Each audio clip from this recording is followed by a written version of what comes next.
Buenas noches. Vamos a estudiar hoy un poquitito acerca de la Haggadah de Pesaj. Estamos próximos a la festividad de Pesaj y vamos a tratar de estudiar algunas ideas que nos puedan servir en nuestro crecimiento espiritual. Es muy famoso el punto que vamos a tratar hoy, pero siempre es muy valioso repasarlo y volverlo a estudiar. Y es una de las primeras partes de la Haggadah de Pesaj que habla acerca de los 4 tipos de hijos. Textualmente dice que Neged Arba Banim Dibra Torah. La traducción podría ser frente a 4 hijos habló la Torah. Y digamos, estos 4 hijos son, decía, famosos porque todos los escuchamos alguna vez y son, voy a leerlo textualmente, dice Ejad Jajam, uno sabio, Bejad Rasha, y uno malvado, Bejad Tam, y uno simple, Bejad Sheino Yodea Lishol, y uno que no sabe preguntar. Entonces, el primer análisis que podemos hacer es a partir de la estructura gramatical de esta parte, de este párrafo de la Haggadah de Pesaj, donde, al igual que en el castellano, nosotros podríamos haber utilizado las comas y evitar repetir la palabra uno y uno y uno y uno. Es decir, uno podría la Haggadah podría haber escrito, frente a 4 hijos habló la Torá, 2 puntos, sabio, coma, simple, malvado, coma, simple, coma, y que no sabe preguntar. Acá la Haggadah se toma el trabajo de singularizar a cada uno y dice uno sabio y uno simple, y uno sabio y uno malvado y uno simple y uno que no sabe preguntar.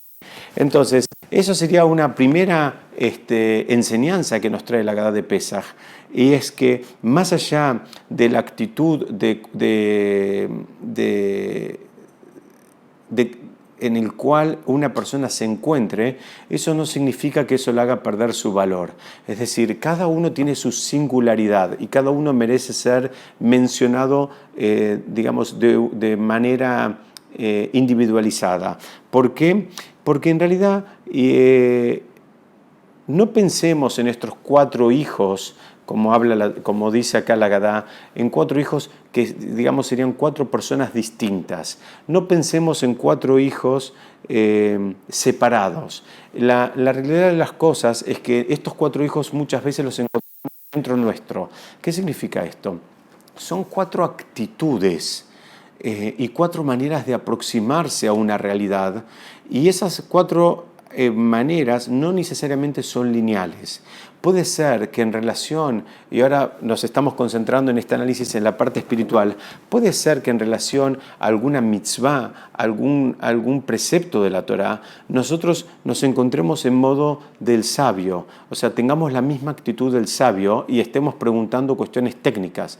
Y en relación a otras mitzvot y a otros desafíos que presenta el mundo espiritual, tal vez nosotros tengamos una actitud muy distinta, podría ser la del simple o la del malvado o del que no sabe preguntar. Es decir, sería mucho más cómodo encontrar estas 4 actitudes en 4 modalidades de 4 personas distintas, pero la realidad de las cosas es que estas mismas 4 las podemos encontrar en nosotros mismos. Y si hacemos el ejercicio y lo hacemos con un poquito de honestidad, vamos a ver que todos nosotros a veces encontramos en nuestro camino de crecimiento espiritual, en nuestra forma de ir involucrándonos con la observancia de la Torah y sus mitzvot, que en relación a algunas mitzvot, en relación a algunos preceptos, nosotros, insisto, tenemos actitudes distintas a las que tenemos en relación a otros preceptos. Y esto sería como la primera gran enseñanza que nosotros podemos tener de este párrafo de la Haggadah de Pesaj. ¿Cuál es la enseñanza?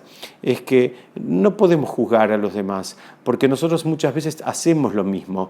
Todos nosotros, digamos, en mayor o en menor medida, nos encontramos con estos desafíos. Y creo que la gran enseñanza de todo esto es que si bien alguna mitzvah nos puede costar un poquito más que otra, la actitud que deberíamos tener no es una actitud, digamos, de invalidar a la mitzvah, de descalificarla, sino todo lo contrario, debería ser una actitud donde tal vez uno todavía no llega o no está en el nivel, o no tiene las motivaciones, o no tiene la información o el conocimiento para cumplir una determinada mitzvah. Pero eso no significa que la mitzvah quede invalidada.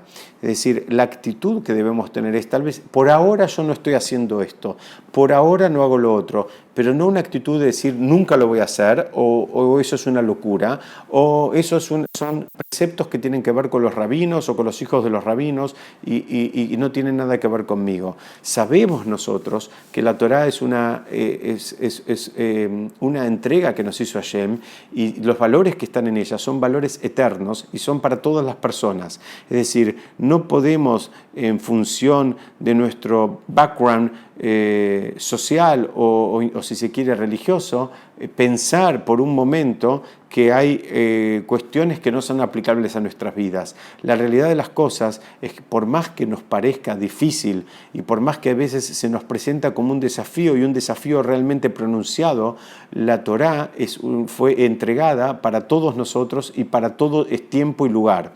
Entonces, esa sería la primera gran enseñanza de este párrafo de la Torá, y entender por eso la importancia de cada uno, porque no necesariamente el que hoy está en un modo malvado se va a quedar siempre en modo malvado, o el que está en el modo sabio se va a quedar siempre en el modo sabio. Vamos a poder llegar a encontrar una dinámica donde, como decíamos hace unos minutos, en relación a determinados preceptos, a determinados desafíos espirituales, podemos encontrar una actitud, y en relación a otros desafíos espirituales encontramos otra actitud. Dan nuestros sabios el ejemplo clásico donde tal vez a una persona le va a resultar, digamos, muy simple, o no le va a presentar un gran desafío hacer una contribución de un número de 6 cifras para una causa benéfica, de acuerdo a los principios más elevados de la Torá, pero a esa misma persona tal vez no le podés pedir que cumpla el Shabbat. Entonces vemos que cada uno tiene su talón de Aquiles, y vas a encontrar otra persona en orden inverso, que va a cumplir el Shabbat con entusiasmo y con alegría y sin gran dificultad, pero le va a resultar un gran desafío el cumplir la mitzvah de la tzedaká,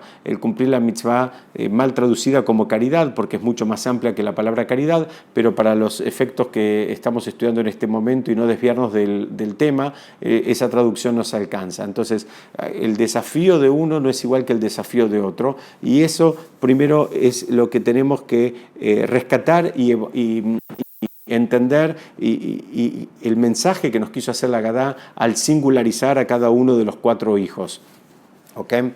Ahora, el Rashá, el malvado, utiliza un lenguaje muy interesante, porque él dice, Rashá, Ma'u Omer, el malvado, ¿qué es lo que él dice?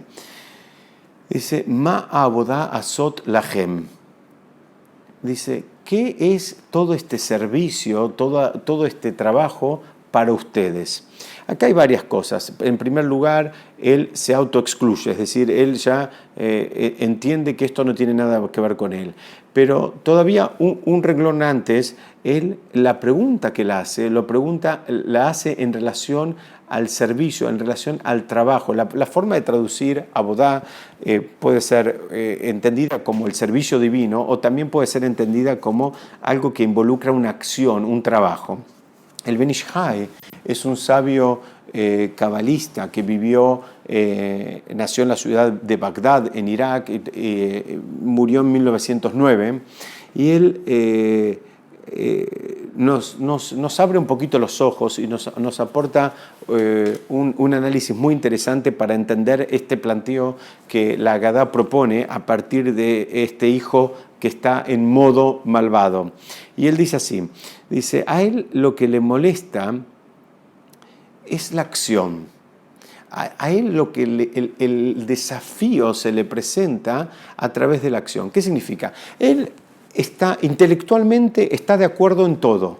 él comulga con todo desde el punto de vista intelectual. A él lo emociona la Torá, le resulta interesante, le resulta fascinante, le resulta enriquecedora. El problema de él es cuando todo eso lo tiene que llevar a la acción, es cuando lo tiene que bajar y ponerlo en práctica. Nosotros sabemos que la Torá no es un desafío intelectual. La Torá nos presenta, tal vez si se quiere así, un desafío intelectual, pero puesto en conjunción con la acción. Es decir, la Torá no es una disciplina intelectual. La Torá no nos pide a nosotros meditando cuestiones muy elevadas arriba de una montaña.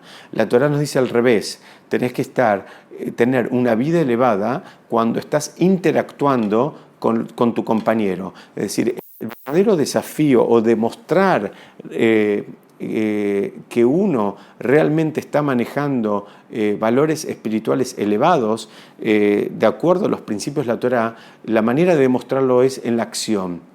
¿Qué significa esto? La Torá, insisto, no nos pide que nosotros nos quedemos meditando arriba de una montaña, sino que nos pide que seamos personas espiritualmente elevados, aun cuando el cliente no paga o el proveedor no entrega. Es decir, en el desafío material, en el día a día, cuando las cosas no salen como quisiéramos nosotros, cuando las cosas se nos presentan de manera complicada, ahí es donde nosotros podemos demostrar el nivel de espiritualidad que nosotros tenemos. Sería mucho más fácil quedarse meditando arriba de una montaña, donde los desafíos son mucho menores. El desafío real lo constituye el ser un ser espiritual en la interacción con las personas, y cuando las personas no hacen las cosas que a mí me hubiese gustado que hagan, cuando el compañero no me invita a un casamiento, cuando, como decíamos antes, el proveedor no entrega o el cliente no paga. Ahí es cuando aparece el verdadero desafío espiritual, y ahí es cuando podemos ver cuál es la verdadera dimensión espiritual en la cual la persona se encuentra. Mientras todo queda en un plano intelectual, en un plano teórico, aparentemente todos pasamos la prueba, es decir, pero la Torá no es eso lo que nos pide, y eso es lo que ilustra el Ben Ish Hai. El Ben Ish Hai nos está diciendo que lo que le molesta a este hijo malvado es el mundo de la acción. Él dice, ¿para qué hace falta el mundo de la acción? ¿Qué es todo este trabajo para ustedes? Es decir, él se autoexcluye porque él piensa que con el mundo del pensamiento alcanza.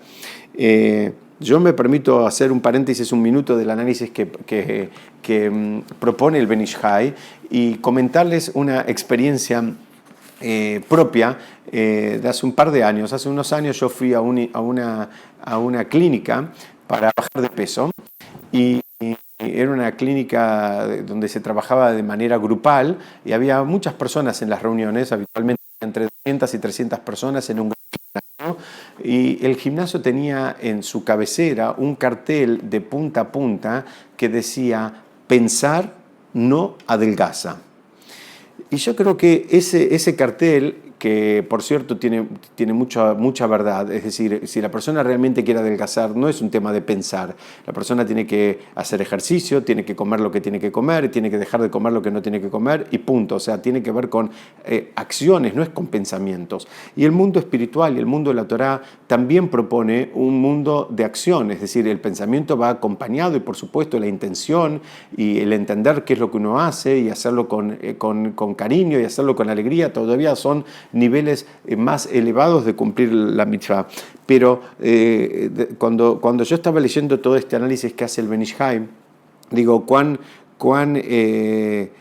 congruente es la línea de pensamiento de ese instituto con la línea que propone el Ben Ish Hai. Entonces, lo que le molesta, insisto, a este hijo malvado es que lo hagan hacer cosas. Déjelo a él pensar. Él quiere quedarse en el mundo de la meditación, en el mundo del análisis, en el mundo de la intelectualización. Pero de ahí, cuando lo tiene que bajar a la acción, esto le presenta un desafío. A él le fascina hablar del Shabbat. A él le parece el Shabbat algo muy elevado, y el Kashrut también le parece muy elevado. El problema es cuando él tiene que bajarlo y cumplir ese Shabbat o cumplir las reglas de la alimentación de acuerdo a la Torá. Eso le plantea un desafío. ¿Por qué? Porque bueno, ahí ya tiene que organizarse de otra manera, tiene que cambiar, tiene que cerrar el negocio, en fin, ahí aparecen los verdaderos desafíos. Estoy dando solamente un ejemplo. El ejemplo de una manera muy interesante con una parábola.